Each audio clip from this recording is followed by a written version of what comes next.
Riley, feel you guys are ready for this Thursday? We got 2 more days of preparation, and we're excited. We're gonna take full advantage of those. But we're excited, and it's gonna be a fun game on Thursday night. Riley, you guys are gonna use rotating centers. Right. What's your take on that? What's your coverage? We'll see. I think if that's what Coach feels is best out the gate, then fine. My preference would be to stay with the hot hand, and in talking with Coach Weber and Coach Doman, that's I think the approach they're going to take. But you have to play a couple series in the game to see who's kind of got a feel for their defense and their fronts and that position. So yeah, that's what I do. Keep feeding the hot hand, but if initially we have to switch, I have no problem with it. What do you think your emotions will be as you take the field on Thursday night? Hopefully I can just stay calm and within myself and not make it any bigger than it is. I mean, it is, I recognize that. It's my senior year and the home opener and all those things. First game against a Pac-12 opponent and all that comes with it. But, if I can just stay calm and within myself, that's going to give me the best chance to play well. So that's what I hope my emotions are. You feel like your maturity will allow you to do that? Yeah, I think so. I look at games last year where I didn't play too well, and it was going into it, I made it bigger than it was. Namely, there was a couple games that were pretty obvious that were some marquee situations, and I think going into it, I got a little too worked up, and so I'm best when I'm cool, calm, and collected, and I'm 1 year older, 1 year wiser, and I think I can keep myself in that frame of mind. Any particular thing you think you need to focus on?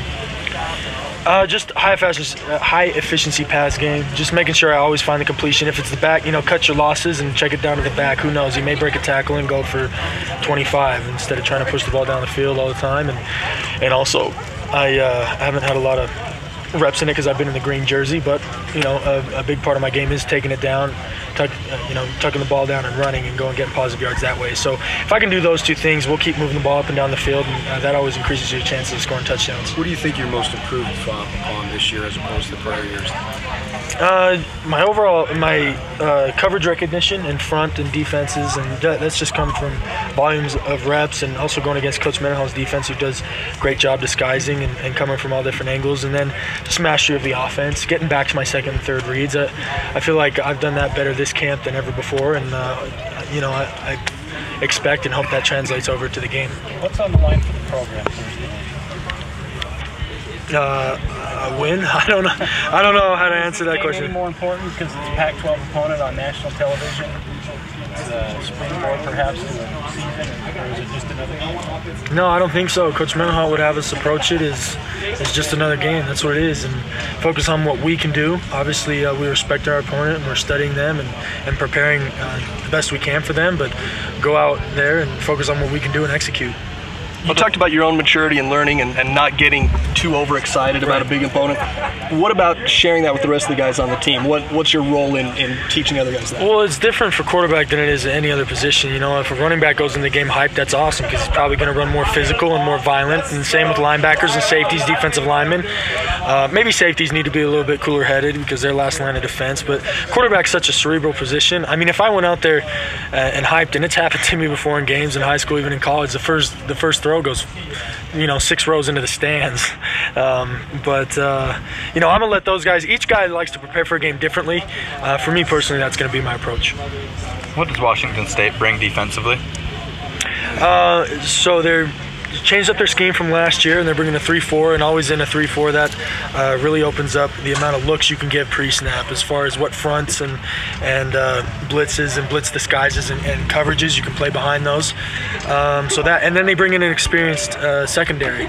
I know that I was just looking on their 2 deep, and I think one of their returning starters got beat up by a true freshman, so that kid's a player to beat out a returning starter, and then their other 3 are returning starters and mostly upperclassmen. So,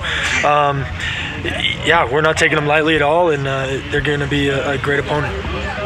We've seen what Mike Leach offenses can do before. Do you feel like this offense can hang with them if it turns into a shootout?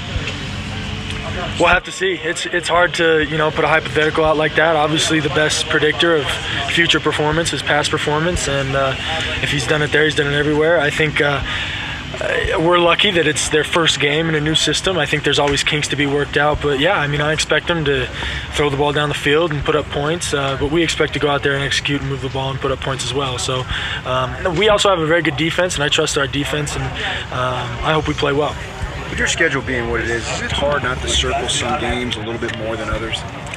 It might be. It's not hard internally. Within the program, we don't have an issue with that, but you get bombarded with it outside by family and friends and up on campus. I mean, all anybody wants to talk about is Notre Dame or Utah in 2 weeks and things like that. But we as players do, and you know, once we come here, team meeting starts at 2 o'clock, and once that, we're focused on that week's opponent on that. And so if you can give deliberate, you know, concentrated focus on your opponent for that time, it's fine. And then, you know, take all that other stuff with a grain of salt. So if you were to have a loss, does that do anything as far as the momentum of the season, or just regroup and go on? Yeah, regroup and go on. There's nothing you can do. You got to leave it behind. I would hope we would learn from it and improve. But if we approach every day with the right attitude, you know, we can put ourselves in a position to win every game. But yeah, if a loss goes, I mean, not woe is us and feel sorry for ourselves. That's how one loss becomes two and two becomes three. So I feel like with our leadership, both from coaches and players, and how we are upperclassmen heavy as far as our roster, that hopefully that won't be a problem. Will you talk a little bit about your receiving core and the connection you've developed with those guys during camp? Yeah, and Cody Hoffman's just been a rock and a staple and made a lot of plays, and you know, I think he will have the year that everyone expects him to have, as long as he stays healthy, knock on wood. And then Ross Oppo came into camp. You know, the doctors were holding him out of certain drills, and that was tough for him to get in a groove. But I really feel like, especially last week, he accelerated through. Today, he had a tremendous practice, and I think, you know, part of the injury thing is a mental thing, especially when you have the doctors and everybody telling you, "Hey, be careful, be careful, be careful," and they've, you know, they've unleashed him, and he's you know, back in that groove of the player he used to be. And then, of course, you have JD and then all the depth with Skylar Ridley and Dallin Cutler.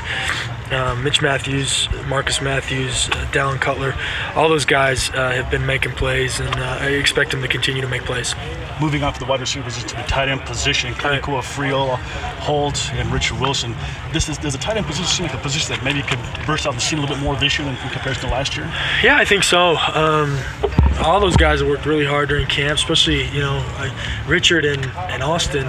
You look at that and the type of knee injuries that they had really pushed the envelope as far as time coming back, and so their effort was nothing short of commendable, and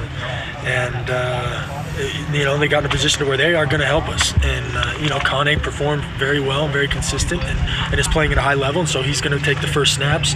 But I trust each and every one of those guys, both in the run and the pass game. I don't know, man. We got to spread the ball around to a lot of hands. We got big playmakers on the outside, and we got some good guys on the inside, and then got a gamut of tremendous backs. So a lot of balls to go around, hopefully. But the good thing about that is everybody's in it for the team, and you know, myself included. I don't care. You know, if we get down there and want to smash it in, and I don't get to throw any touchdowns, it's fine, man. All I care is that we cross the goal line. And I think all of the 10 other guys are on that same page. From your position as a quarterback to have another position that's further developed itself, it's got to be great for you knowing that you got more weapons on the field this year in comparison to last season. Yeah, it is. It's a tremendous thing, and hopefully I can get the ball to the open guy on every play, and I know those guys with the ball in their hands will make plays. Is this team more cohesive than in years past? That's tough to say. You know, when you're in a position of leadership and it's kind of your team because you're the senior and you're a quarterback, you want to say, oh, of course, you know, because it's me at the helm. But it's hard to say. I mean, I would say so in that our fall camp was extremely rigorous, and so was our summer conditioning. I wouldn't say more so than in years past, but I would say that that we as a team embraced it better, and so more of us kind of forged that bond together through hard work in the off season. So I would hope that means something, and then just the fact that we've played together longer with so many returners at so many positions, I think would add to that cohesiveness as well. On that note, is leadership a bigger deal to you in practice or the games? Games, no doubt. I mean, obviously you have to prepare well, but you know what? I take that back. It's equal. Because if you don't prepare well, and then all of a sudden you want to go out and be a great leader on the, on the field on Saturday, it doesn't work. It's not about giving a motivational speech or being well spoken in the huddle. It's just like a general, going into battle. If he doesn't have a good battle plan, it doesn't matter how rousing the speech is or how hard he fights. If his army doesn't have a good plan set in place, and if he hasn't led him up to that point, it's not going to do him much good. So, equally important.